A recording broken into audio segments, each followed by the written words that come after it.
whatever a spider pig does. Can he swing from a web? No, he can't. He's a pig. Look out, he is a spider pig. Spider pig, does whatever a spider pig does. Can he swing from a web? No, he can't. He's a pig. Look out, he is a spider pig. Spider pig, does whatever a... Welcome back to Spider Pig Entertainment and Informational Reviews. Y'all know it's your boy TWP. We got a nice little review of the movie we seen this week, so we're gonna get right to it.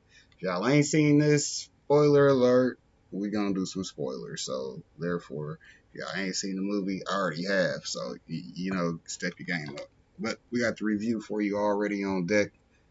Hot when it happens, right? The movie this week we gonna do is Five Nights at Freddy's. Shout out to the Five Nights at Freddy movie. Yeah, we went and seen it with the kids yesterday, so we took the nieces, nephew, and the daughter out. So, you know, shouts out to them. They all kind of enjoyed the movie, so no matter what you think about it, let's get to it.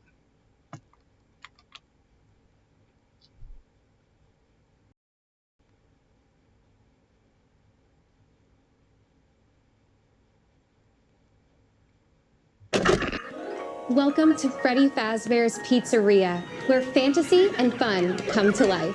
Hit it, guys. If you're watching this video, it means you've been selected as Freddy's newest security guard. Hello? We're going to have so much fun together.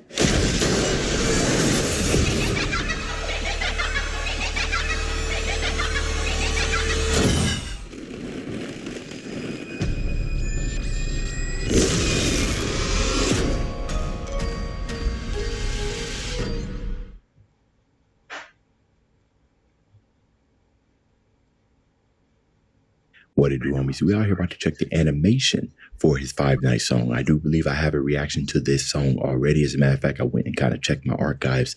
If this is the Five Nights song, I think it is the one that he released 4 months ago. Then yes, I have heard this before. But we out here for the animation, and it looks like who did it? Lorenzo San FM, SFM. Anyways, let's go ahead, shut up, turn it up.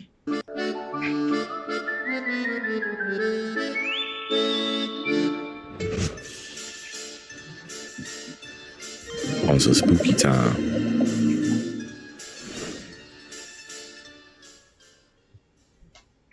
All right, bro, about to see some masterful animation here. Locked away and left inside the dark. Even when you give it hard, you'll feel so alone for long night. Okay, so before we jump into this, I have a reaction that's by this YouTuber. It's like Cody something, I forgot.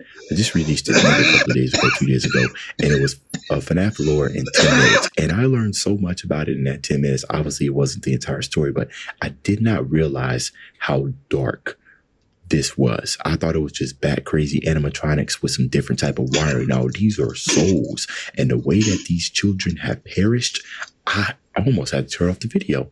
I didn't realize it. And now, right, I'm glad he decided to do this, because now I listen to it and my third eye has been open. I am enlightened. You know what I mean? So yeah. I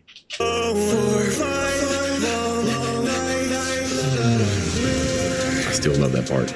So alone, forgotten, broken souls. Left to dance among the dead into. Walked right through the door and show the way to turn these handbags into flame. Way to shut the storage drain. Now you'll never be the same. Hellfire burning in my brain. I'm searching for a way to exterminate the pain. Just an outlier, fueled by all this hate. We've waited way too long. Think it's time we came to take back. Locked away and left inside the dark. Even when you give it hard, you'll feel so alone.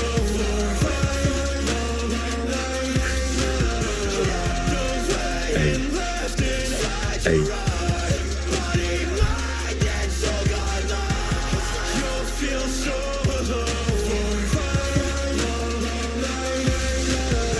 So one of the cool things about, you know, animations, because I used to teach like a very basic level of animation, like just like moving basic shapes and everything. But one of the things I really find that's really interesting about animation that I think is probably like really overlooked, because I know the visuals and everything looks good, but it's mostly the lighting. Right, the lighting got to make that look realistic. Which some of that stuff is kind of figured out for you, because you know there's physics and engines and stuff that you use. But more importantly, the camera work. Right, the camera work. You guys got to remember that stuff is not all. I mean, you can automate it, but you got to like draw the curves and everything, because it's one thing to animate the scene, right? So you obviously have to have kind of like an idea in your head, and then once you animate it, you're not looking at it from the perspective that we are looking at it, right? That's all added afterwards. So when you do start animating them, you know, you got your pose, you know what I mean? I'm assuming they grab assets from places, but in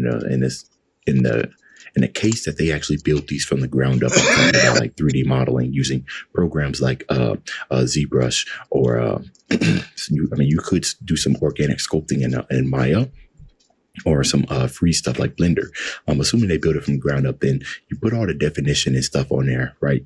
High definition, and then you pretty much make a low res, like a high definition skin, and you kind of like bake it somewhere, and then you make a low res, you put that back on it to save some space for computing. And it's just basically speaking, right? And then you got to go in there and you have to rig it, right? So you have to give it some movements, like put a bone here, and get it to move and everything. And then once you got that, now you got to go in and you got to animate it. And then when you animate it, you need to keep a sense of weight to it, right? Because you got to remember, when you know there's physics stuff that you could put in there, but to make it like really believable, your animation stuff has got to be good.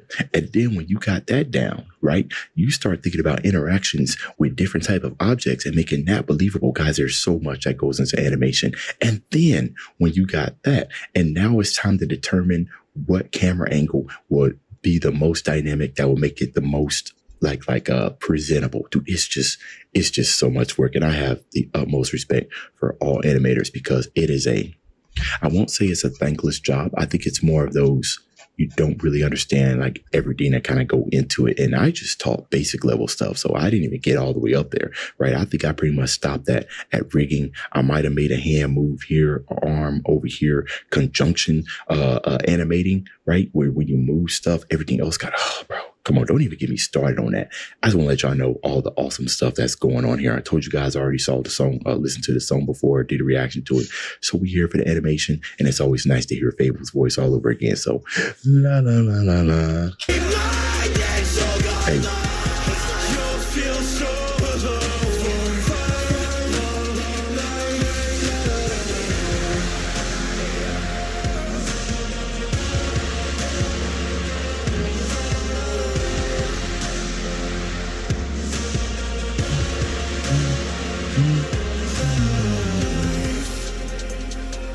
Drifts away, and all you'll have to show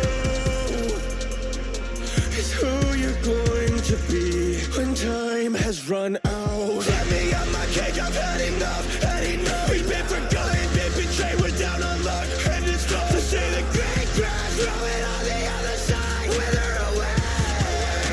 It's time we all decay. Everybody wants to be so bad and reckless, they're staring at the reaping checklist. This is our show, we've been waiting for the time of rest. Now it's time to come fulfill your death wish. You're gonna run, better not get caught. Time to get we're praying God and we can't stop, come feel the hellfire. Bro, I forgot about that part, bro. This song has so much freaking energy, almost even energy. It got something for everybody. You might not like the screams, and that's unfortunate, but I understand. You might be here for Fable's butter vocals, but he gonna make sure you get everything. He said 3 minutes.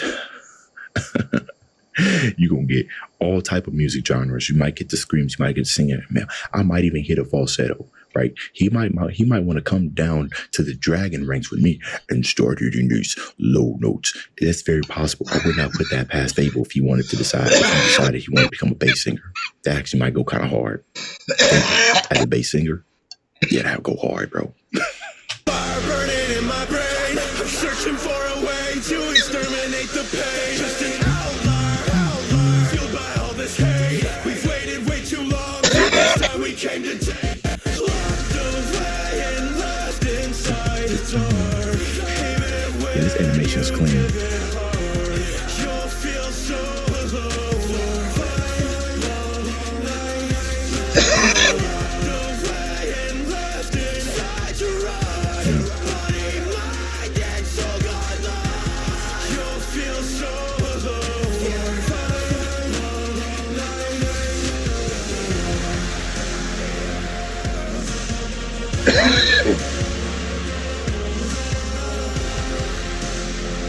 The story is so sad, bro. Unsettling. Really unsettling.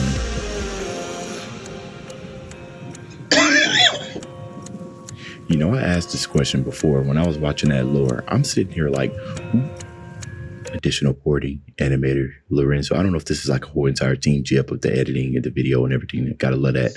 Animator, additional modeling. Yeah, okay, so there was some modeling that was done in this, of course, right? I think some custom modeling like that, like the girl right here, right?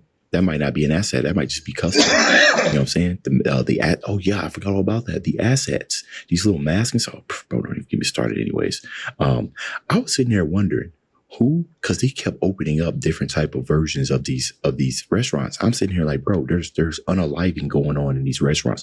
Who is funding these? Who is funding them? Oh yeah, your last one ended up with somebody some kids missing. Huh? It's a doozy. It happens. Here's another restaurant. Hello? Anyways, that's what happens when I try to inject reality into this game. Things don't make sense, and I look like a fool. Anyways, that's the end of this video. Dave's out.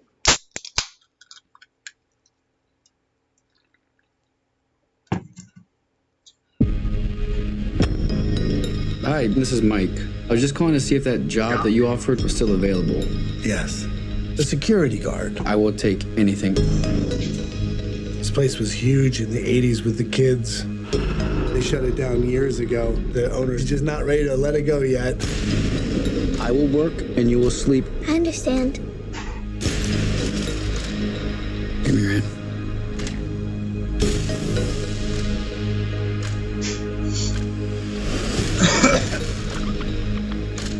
All you have to do is keep your eyes on the monitor. Welcome to Freddy Fazbear's, where fantasy and fun come to life. Okay.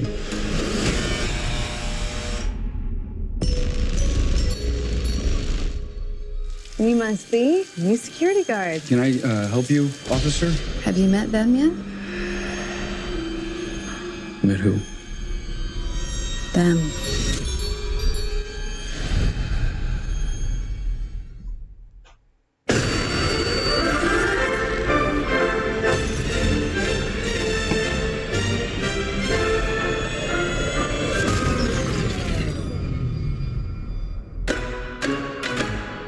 In the 80s, kids went missing. The police searched Freddy's top to bottom. Hello? They never found them. That's why the place shut down. There are ghost children possessing giant robots. Thanks for the heads up. Technically, they're animatronics. What do they want? They want to make her like them. Pappy! Tell me how to stop them. It's too late. Bobby, go!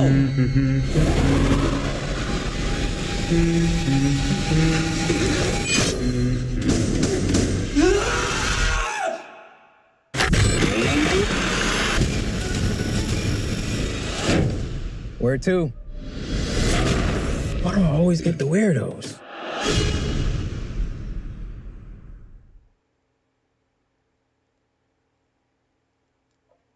The FNAF movie is now out in theaters and Peacock. This video is all about the hidden Easter eggs and things hiding in the background and references to the games and novels. I'm guessing a lot of people watching this video have just watched the FNAF movie and are in that FNAF movie craze. It's where they want to watch as many videos about the movie as possible. Welcome to Things You Might Have Missed in the FNAF movie.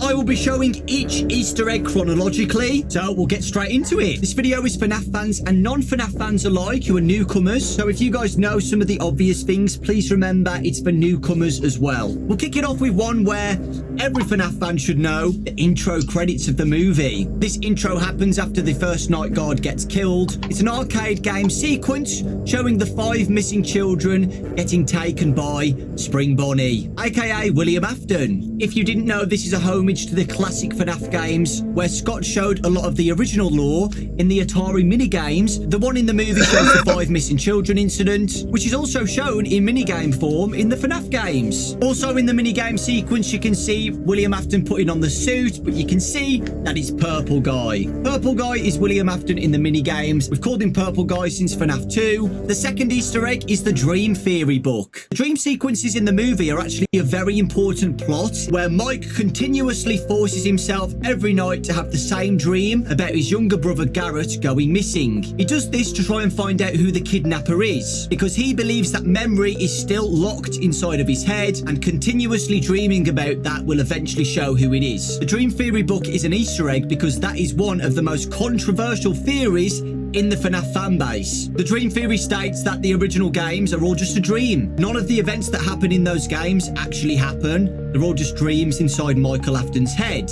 It was pretty funny to see it in the movie. In Steve Raglan's office, if you look on the desk, you can see his set of keys. On the set of keys, however, is a lucky rabbit's foot. I thought this was a really cool small detail, clearly hinting that Steve Raglan is the yellow rabbit. The next one takes place where Mike is talking to the doctor. If you look at the blackboard behind them, you see some very key specific words. Bear, bunny, fox, and chick. Those obviously represent Freddy, Bonnie, Foxy, and Chica, the animatronics in the movie and the game.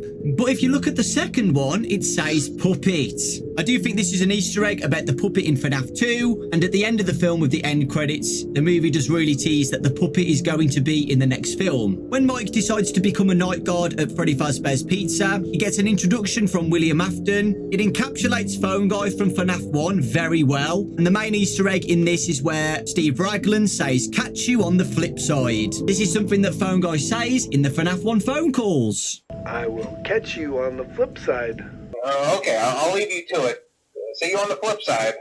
After Steve Raglan gives Mike an introduction, Mike sees a security tape with his name on it. If you look closely though, behind the words Mike, you can see the name Fritz. Fritz is another iconic name in the franchise of a night guard called Fritz Smith. Fritz Smith gets fired in the FNAF 2 location. I think it means that the night guard who died before Mike, his name was Fritz, because you know Fritz had the security tape first and then it was passed on to Mike. I think the official name of the night guard at the start is Fritz. Throughout the movie, Mike is terrorized by a little plastic figurine. If you're new to the franchise, that is Balloon Boy. Balloon Boy first appeared in Five Nights at Freddy's 2 and is famous for being one of the most annoying animatronics in the franchise. The next one is the sign of the coffee shop. It says Sparky's. Sparky is one of the biggest fake rumors ever in the FNAF franchise. All the way back in Five Nights at Freddy's 1, somebody made an edit of Sparky in the parts and service door. Night 2, Mike decides to have another dream at the FNAF location. If you look closely at the kids' faces of Bonnie and Freddy, their faces begin to blur. This happens later on with Chica and Foxy as well on the later dream sequences. The kids have been dead for over 20 years now, guys. I think it's trying to show that the kids are starting to lose their identities because it's been so long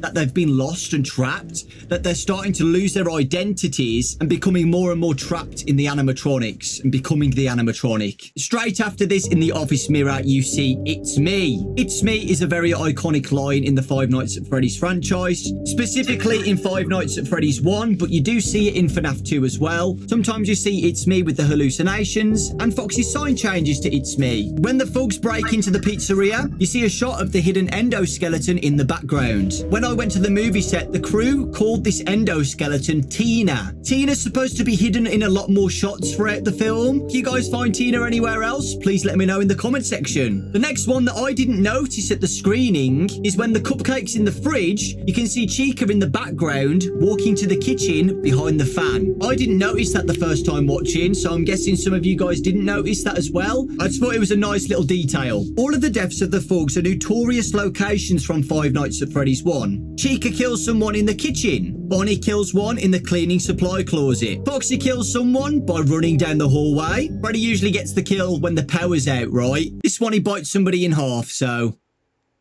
yeah, it's a bit different. You do see in the background Easter eggs of Shadow Freddy, Sparky, Tina the endoskeleton, and the body of Torture Freddy. It's really cool that we get to see Sparky as an actual animatronic. I saw this at the movie set. It's so cool to see an iconic, fake, mysterious animatronic actually be in a film as a cameo, basically. It's a cameo. Sparky's a cameo. Shadow Freddy is an Easter egg in Five Nights at Freddy's 2 in the parts and service room. Shadow Freddy also makes an appearance in Five Nights at Freddy's 3. And I do think that's the body of Torture Freddy because it's got the same green tone as the mask, but it's not confirmed if that's Torture Freddy or not. Here's the final dream sequence where the Golden Freddy spirit is trying to persuade Mike into giving up Abby. You can see that some of the missing children's faces blur again. When Mike manages to escape Torture Freddy, he sees all of the thugs' bodies stuffed into the Easter egg animatronics that I mentioned earlier. Max is stuffed into Shadow Freddy, Hank is stuffed into Sparky, Max's brother is stuffed into Torture Freddy, and Carl is just there.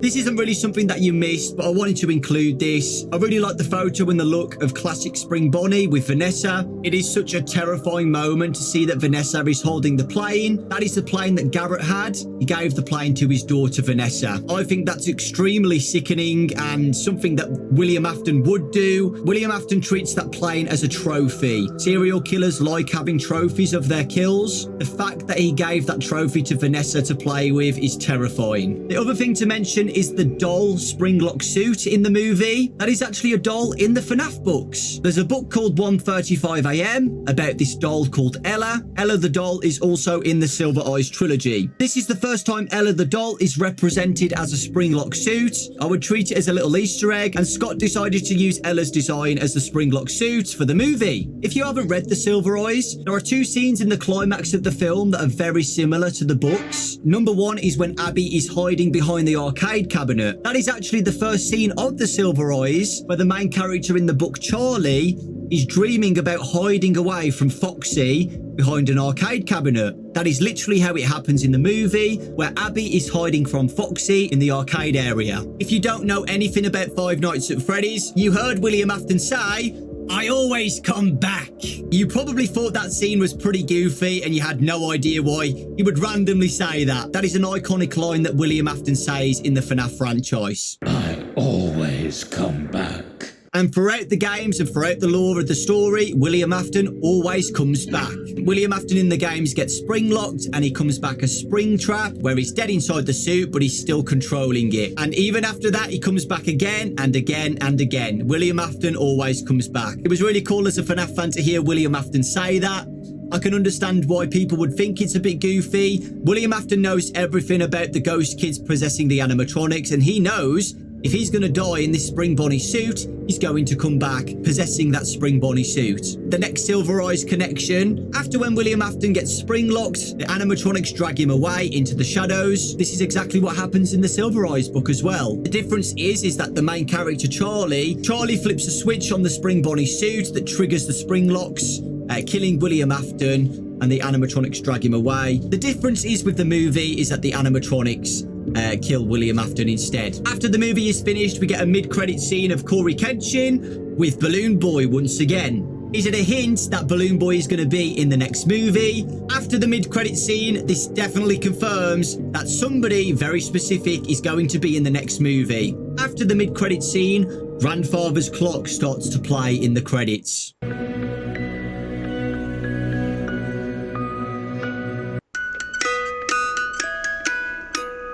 If you didn't know, this is the iconic song of the puppet in Five Nights at Freddy's 2 with her music box. You know, that playing in the credits out of nowhere, to me, is a big hint that the puppet's going to be in the next movie, and it makes the most sense. If that didn't confirm anything, this will. In the Five Nights at Freddy's 2 minigames, you hear a robotic Atari voice saying letters out of nowhere that spell things.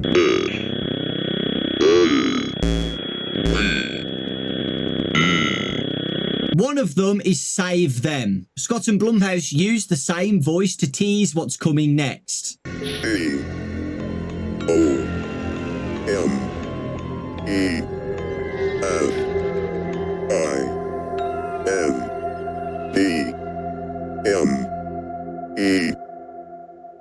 The robotic voice says, "Come find me." Who is that referring to exactly? We don't know 100%, but we can theorise and assume that this is about the puppet. It looks like the next movie is going to be about the FNAF 2 location. You don't know who the puppet is in the games. The puppet is the first victim killed by William Afton, who possesses an animatronic puppet. This puppet then gives life to the other victims in the future, giving them life as the animatronics. I don't know if they're going to go with the same plot with the movies, where the puppet's the original victim, and that's how they got life with the animatronic suits. It's too early to know. The "Come Find Me" definitely seems to be about the puppet. It could be William Afton because he's trapped inside the supply closet and he's saying "Come find me," so somebody finds him and gets him out of there.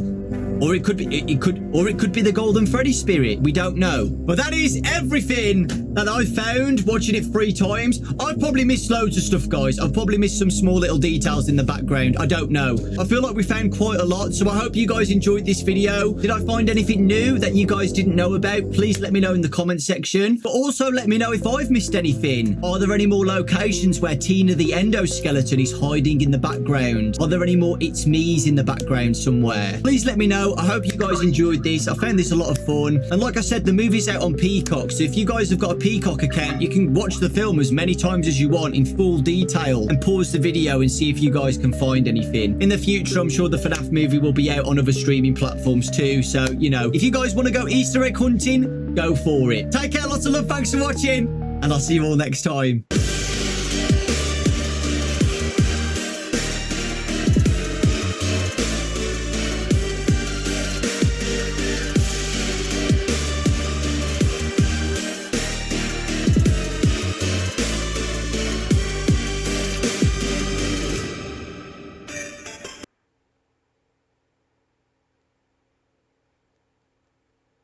The Five Nights at Freddy's movie is finally here, and you've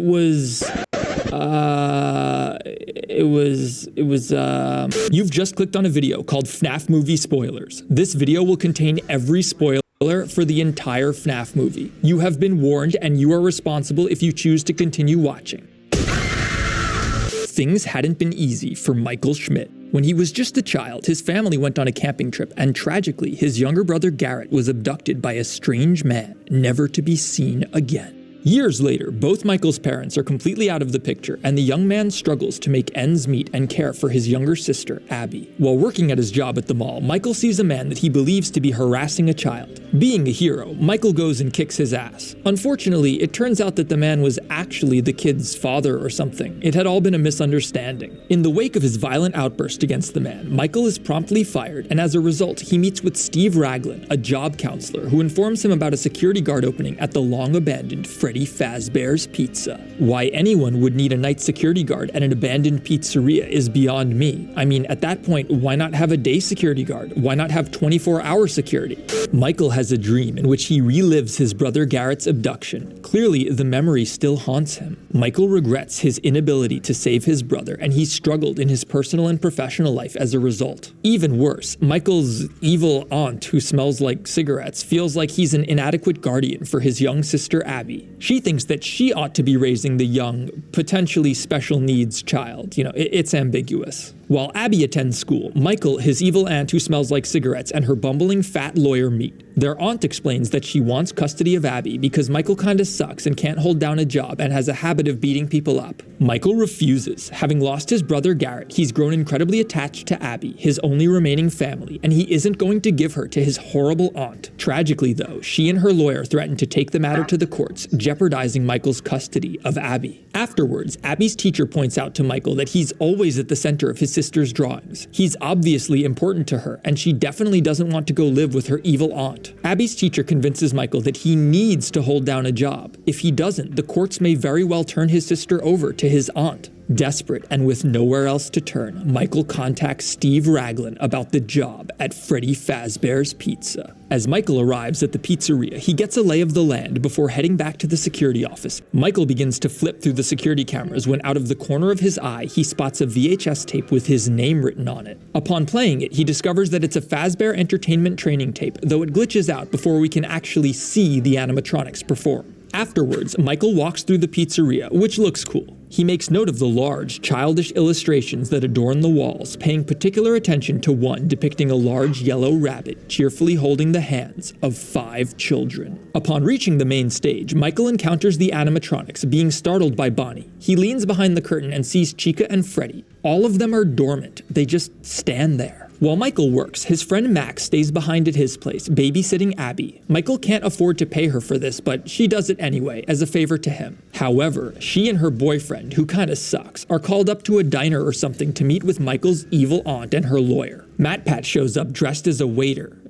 because he's playing a waiter, and he takes their order and leaves. Max's boyfriend is all pissed about Michael having her watch Abby for free, which the evil aunt and her lawyer use as leverage. She convinces them to help her sabotage Michael's new security job by breaking into Freddy's after his shift and trashing the place. Again, this is why hiring only a night guard for an abandoned location makes no sense. On his second night at Freddy's, Michael falls asleep in the office and has a bizarre, lucid dream. He finds himself in the park his brother Garrett was abducted in all those years ago. However, he isn't alone. 5 strange children encircle and stare at him before sprinting off in separate directions. Michael gives chase, but he can't catch them. During his pursuit, one of the ghost children scratches his hand, jolting Michael awake. However, upon coming to, he looks down at his hand and sees that it's wounded in real life. Shortly after awakening, Michael hears someone arriving at Freddy's. Officer Vanessa. You must be new security guard. Can I help you,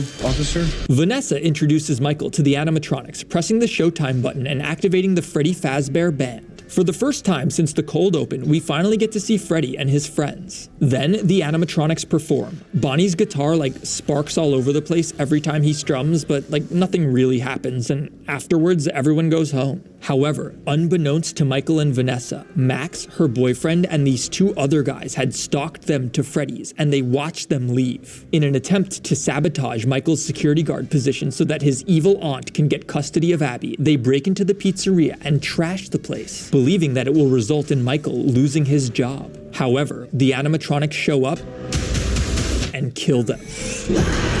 Now would be a good time to mention that Chica's cupcake is perhaps the most deadly animatronic in the film. It's ruthless. It can fly through the air at people and bite their faces off and shit. It's awesome. Eventually, Max finds herself alone, the last survivor, standing before Freddy.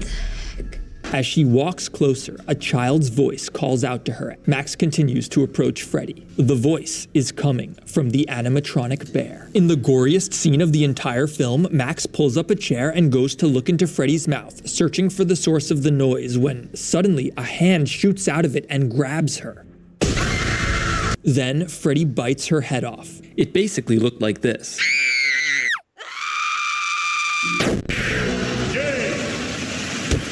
Was that the bite? It's bizarre, but it was pretty cool. We got a bite, so nice. While it hasn't been confirmed yet, the prevailing theory is that Freddy killed Max because she hated puppies and kittens and wasn't subscribed to Theft King. You don't hate puppies and kittens, do you? Subscribe to Theft King, unless you hate puppies and kittens. The next day, Vanessa shows up at Michael's house and informs him that she arrived at the pizzeria after his shift to find the place trashed. She doesn't mention the mutilated bodies of his friends, who were surely discovered there. Instead, the 2 chat about dreams. Vanessa notices that Michael has been taking sleeping pills, and after confronting him about them and his strange dreams, she insists that he dispose of his medication, grabbing it and throwing it in the river. By the way, you should only stop taking prescribed medication if your doctor tells you to. Not some police girl you literally met the night before, but whatever. However, Michael's sister Abby overhears the 2 and realizes that Michael is working as a security guard at Freddy's, and she begs to come with him to his next shift. This is convenient because unbeknownst to her, her babysitter Max is dead. On night 3, the two arrive at Freddy's, and Michael makes Abby a blanket fort in the office for her to chill in while she draws. Unfortunately, Michael falls asleep again because he's apparently got f***ing narcolepsy or something, and he has another surreal dream involving his brother's kidnapping and the 5 ghost children. Michael asks the children if any of them know who took his brother from him, but they all run away once again. As Michael gives chase in his dream, Abby grows bored, leaves the pillow fort, and begins exploring the pizzeria. As Michael pursues the ghostly children, he actually manages to catch up to one of them, but as he does, he's awoken by a scream from Abby. Michael sprints to the party room to find all 4 animatronics surrounding Abby, who's screaming. This is the first time Michael has seen the animatronics doing anything abnormal. In terror, Michael grabs a chair and goes to throw down with the animatronics, but moments before he can, he realizes that Abby is laughing. As Michael stops short, Abby introduces him to Freddy and the gang as her new friends. Putting down the chair, Michael sits with Abby and the animatronics for a brief time, and they're just like totally friendly. Michael, Abby, Freddy, Foxy, Bonnie, and Chica all just freaking chill for a little while.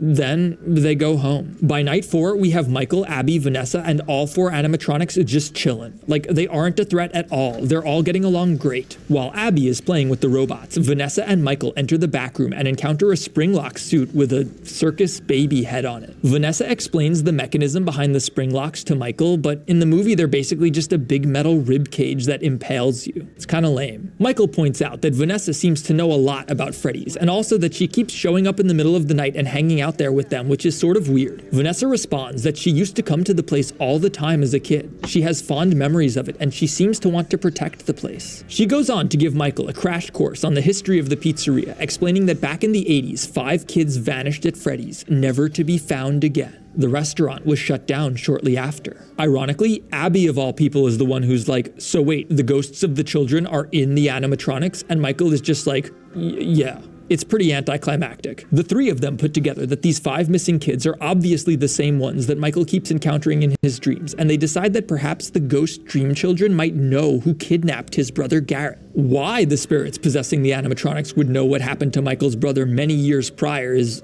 unclear at this point, but whatever. 5 Nights at Freddy's. The group decides that they need to go to sleep so that they can communicate with the spirits once again, and we're treated to a montage of Michael, Vanessa, Abby, and all 4 animatronics building a pillow fort. It's very strange. Afterwards, we cut to a scene of Michael, Abby, Vanessa, Freddy, Bonnie, Chica, and Foxy sitting in the pillow fort getting ready to go to sleep. I am not kidding. They have a slumber party with the animatronics inside the pizzeria. Furthermore, why did they even need to go through all this trouble? Michael falls asleep everywhere throughout the film, but suddenly the one time he needs to, they have to build a freaking pillow fort? If there was anything you wanted to see in the FNAF movie that didn't make it in, just remember, they had to cut it so that they could include the pillow fort montage. Duh. Upon falling asleep, Michael once again has a dream of his brother's kidnapping, but this time his brother Garrett isn't taken. He's just happily sitting there with his family. Michael exclaims that this isn't right, that this isn't what happened, and upon turning, he sees the 5 children again. This time, however, the one representing Golden Freddy speaks to him, asking if this is what he wants, to have been able to save his brother all those years ago, to have his brother Garrett back. Michael is like, yes, of course this is what I want. However, the Golden Freddy child insists that if he wants Garrett back, Michael will need to give them Abby. The implication is clear that Abby would become another restless, haunted soul, potentially trapped in an animatronic forever. The next morning, Abby wakes up, but upon going into the kitchen, she sees her evil cigarette-smelling aunt. Abby starts to freak out, but Michael insists that they all just need to talk. However, in a rage, Abby returns to her room and begins scribbling Michael out of all of her drawings. Michael has realized that Freddy's is far too dangerous for Abby, and as a result, he insists that she stay at home with the evil aunt for night 5. As Michael heads to work, we see the aunt sitting in their apartment when suddenly Golden Freddy materializes and calls out to Abby. She sees both the animatronic and the child from Michael's dream standing in front of him. The boy explains to Abby that he's going to take her back to the pizzeria where they can play forever, and Abby is like, alright, bet, because she's stupid. As the two leave, Abby glances at the chair her aunt was sitting on, and you can see her legs twitch twisted and mangled, and she's all like dead and stuff. Then the Golden Freddy Ghost Boy is like, let's go. The two call a taxi to Freddy's, which is driven by Corey Kenshin. To be honest though, it kind of feels like the entire reason that Michael suddenly leaves Abby with the evil aunt was to come up with an excuse to integrate Corey into the movie. You could cut out the whole thing and just have Abby show up to the pizzeria with Michael on night 5 and the plot would be completely unaffected. That said, it's not like I minded. Corey is actually quite a good actor. Unfortunately, Michael isn't having the easiest time at the restaurant. Without Abby to calm them, the animatronics are furious and are now stalking Michael, and he gets knocked out and put in the saw trap thing, but he escapes. Unfortunately, at this very moment, Golden Freddy and Abby arrive, and then Vanessa shows up and is like, we gotta save Abby and take down these animatronics because they've gone mad and they don't do well with electricity. At this point, Vanessa pulls out an electric cattle prod, and Michael pulls out a taser that he's had this entire time, apparently, and they split up to take down the animatronics. Michael uses a puddle of water and the taser to electrocute both Freddy and Bonnie at the same time, disabling them. However, at the same time, Chica leads Abby into the back room with the weird circus baby springlock thing, and she tries to coax her into the deadly device. Before she can though, Michael and Vanessa show up and they tase Chica, saving Abby, who still thinks the animatronics are her friends, cause she's stupid. Also, there's this part where Abby dives into the ball pit while Foxy stalks her, but nothing really comes of it. Eventually, the gang is reunited and they go to flee the pizzeria when suddenly they hear maniacal laughter, and sure enough, Springtrap appears. Springtrap chases them around for a while, but eventually he takes the mask off and we see that it's Steve Raglan from the beginning, who was actually William Afton the entire time. And then Vanessa goes, Dad, no! Revealing that she is Afton's daughter. Afton screams, which somehow revives the animatronics that Michael and Vanessa had just tased moments before. I guess it's like Afton powers or whatever. Then Afton pulls out his knife and begins to approach Michael and Abby. Oh, also, Afton reveals that he was the one who killed Michael's brother Garrett all those years ago, and he says that now he's gonna kill Michael because it's like poetry or something. It doesn't make any sense. However, before he can do anything, Vanessa lunges at Afton to try and stop him, but he stabs her and kills her and she dies. That's it for Vanessa. While Afton is unceremoniously murdering his daughter, Michael speaks to Abby, who explains that the animatronics don't know that Afton did it, and that this is why they're working with him or whatever. Abby gets her crayons and draws a picture of Afton in the yellow bunny suit, killing all the kids. The animatronics see this and somehow put together that Afton was actually the one who killed them, and then they turn on him and they go to kill him. And then Afton is like, I created you, I made you what you are, you can't do this, ah, no. Then Chica's cupcake flies through the air and bites into the Springtrap suit, tearing through it and revealing the spring lock mechanism inside, which proceeds to go off. It's honestly really anticlimactic. Presumably there's a full metal rib cage that should impale Afton, but you only see a few of them puncture him and a bit of blood while he's like, oh, as the animatronics watch. The 4 animatronics surround him and Foxy grabs Afton with his hook and drags him away. Also, at one point he's like, I always come back, or whatever. Then the pizzeria starts to collapse. Why does it start to collapse? You, that's why. Michael and Abby hobble out of the building, escaping with their lives, leaving Vanessa crushed and buried beneath the rubble. Which is strange, because in the epilogue, we see Vanessa at the hospital, unconscious but alive. Apparently, despite Afton stabbing her and a freaking building falling on her, she didn't die. Michael is there and holds her hand and says something nice or whatever. I don't know, he knew her for a couple days, it's not that big a deal. Finally, Michael and Abby are back at home, eating together, and Abby is like, my friends will be lonely, we should go back, implying that she wants to go visit the animatronics at Freddy's again. In response, Michael gives her the stink eye and gives some ambiguous answer, potentially leaving open the possibility of a sequel. There ain't gonna be a sequel to this movie. The camera pans out and the credits roll as it plays the Living Tombstones' Five Nights at Freddy's 1 song. However, halfway through the credits, we get a scene of Afton, still trapped in the Springtrap suit, sitting against a wall in one of the back rooms, convulsing. The child that represents Golden Freddy stands in the doorway, and Afton reaches towards him, but the spirit coldly closes the door, leaving him there to burn for eternity. Or at least until the sequel that's totally gonna get made. If you're interested in a darker take on the FNAF movie, check out my recent video on Valix's FNAF movie VHS series. It's pretty cool. Anyway, thanks for watching. 1, go!